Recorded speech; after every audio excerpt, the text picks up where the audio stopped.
Hey, what's up, guys? My name is Casey Graham, and I'm the Chief Bean Creator here at the Change Group. And we're here in my office. On this cam, you can see really all I have in my office is a whiteboard. So not very interesting. But here's the deal.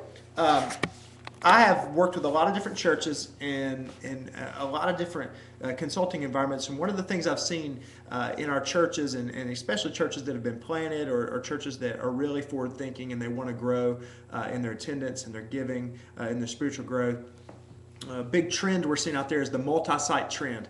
And so with this multi-site trend, it's one of those things where some people have really jumped in and done it well. I mean, Community Christian Church up in Naperville, man, those guys, I don't know exactly how many sites, but last time I checked it was 9 or 10 maybe, even sites. So they've done a great job.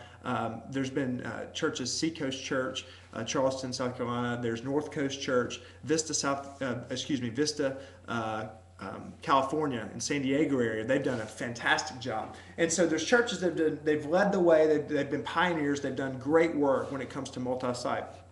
And then I've started to see kind of the early adopters then jump on, and the early adopters jump on and start going multi-site, and it starts to be something that's very much highlighted, and it's kind of going from just how many do you have in your seats, and it's gone to how many campuses do you have. And so that's just kind of where we are. And so I wanted to speak to just three quick things that I see happening, that I see people on the financial side of multi-site maybe even overlooking and not really paying attention to. Because whether you want to believe it or not, when you go multi-site and you get into a situation, I was on staff when we went multi-site in my home church called Mountain Lake Church. And so I've literally led the way through this process and seen what it does to a church financially and how it can either help or hinder the church.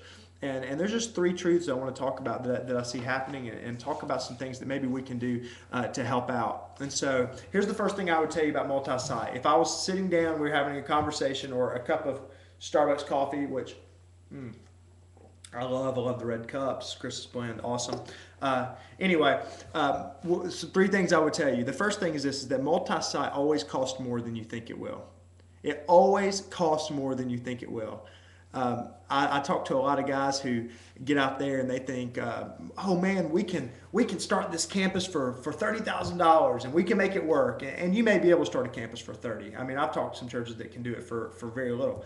But what they oftentimes don't think through is that at their current site, or I know it's not a good thing to say, but the main site or whatever is at an excellence level that the temporary facility probably can't be at immediately unless you put significant dollars into it. And so what I see is there's oftentimes this gap between what's happening at the original site or the main campus to what's happening at that first other site. To go, man, there just seems to be a drop off in excellence in the different areas. And the bottom line is just it's portability. I mean, it's harder to be at the same level as a permanent facility.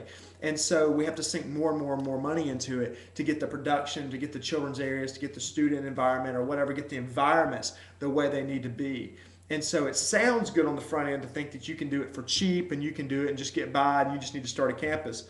But just beware that on the back end, don't be regretting it and thinking, man, we wish we'd have had more money on the front end. So what I would say to that, something proactive, is just the number you're thinking of that you need to start a campus with, man, double it and shoot for that on your startup, and that may be able to get you over the hump instead of just doing it and not being as happy with it. Number two is that I think we overestimate startup cost and we underestimate operational cost. Okay, so here's the deal. We get so fired up and we try to raise money and we're going to start a campus and we need to buy this equipment and we get everybody fired up. It's very tangible. People can get their hearts behind it, their head behind it, of we're going to go start this campus. We got to get it started up. We got to buy sound equipment. We got to buy children's equipment. We got to buy screens. We got to buy projectors, all this kind of stuff. And we do this, but then what happens is the campus launches and we spend all that money. And then we're sitting there and we're hoping that it's going to be, the people are going to give the way they give at the site before it, or at the main site, or whatever site people are coming from. And what we find out very quickly is it's kind of like planting a church, is that the per capita giving is usually very, very low. There's a lot of churches that I work with that when they planted that first site, I mean, the per capita giving is like $10 a head. $12 a head. Just depends on what area it's in. But it's not going to be this huge per capita giving in most cases. Some cases, I'm sure there's some examples that you could probably share with me that it is. But in most cases that I've seen personally, the per capita giving is very, very low. And so when that happens, the staff person that we hired to put over there, the worship guy or the part-time children person, it can put a really strain on the operational budget of the First Sight. And so one of the things I would say is that not only raise money for the startup cost, but when you're raising money, man, I would go ahead and get commitments for at least the first 12 months from your people, whether it's on your core team getting those commitments or from this original site or whatever it is.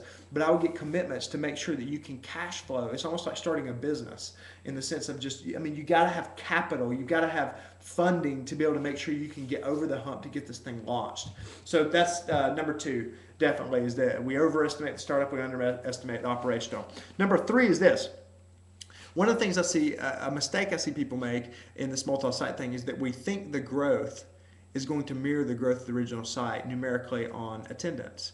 And one of the things I've seen in the churches that I work with is that the growth usually not as steep, and it doesn't grow as fast attendance-wise as the original site did. Now, I know there's examples where it's different and things, but just, again, the churches I work with, it seems like we have these expectations going in of the growth going to be here, and it's going to be just outrageous, and we're going to do this, it's going to beat the original site. Well, I hope you do that, and I really would pull for you to do so. But in reality, what I'm seeing is those sites, they really are. I mean, gosh, you'd have to ask Jim Tomberlin the average, but the ones I work with, you're looking at 250, 300, 400. I mean, that's a strong multi-site. And so when you start talking about that and you start seeing that, man, the growth may not be there, then we have to financially be prepared for that and to understand that we can't just go front load a bunch of staff and hope that it'll pay for itself. But we really should wait and see how the attendance does work out, how it plays out before we go out and make those staff hires.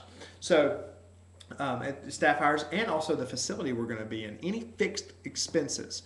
So we just have to be very careful on that financially speaking. So what I would say is wait before you tie yourself into fixed expenses a little bit longer than you want to, and then hire a little bit more on the back end than on the front end if you can. I know some people can front load the front end and they can sustain it because they've got a bunch of cash, but if you're kind of stretching it thin, I would just be careful on that. So those are the 3 things I'm seeing. Multi-site, it always costs more than you think. It always is. Number 2 is that we overestimate the startup, we underestimate the operational, and then number 3 is that we have to be careful of thinking it's going to mirror the growth that we had on our original site. So thank you so much for this conversation. I would love to hear your feedback, the comment boxes down below. Let me know, agree, disagree, whatever you want to do. But thanks for joining us here at the Change Group channel, on this YouTube channel, and this has been a great broadcast for us. So thanks for allowing us to share this with you.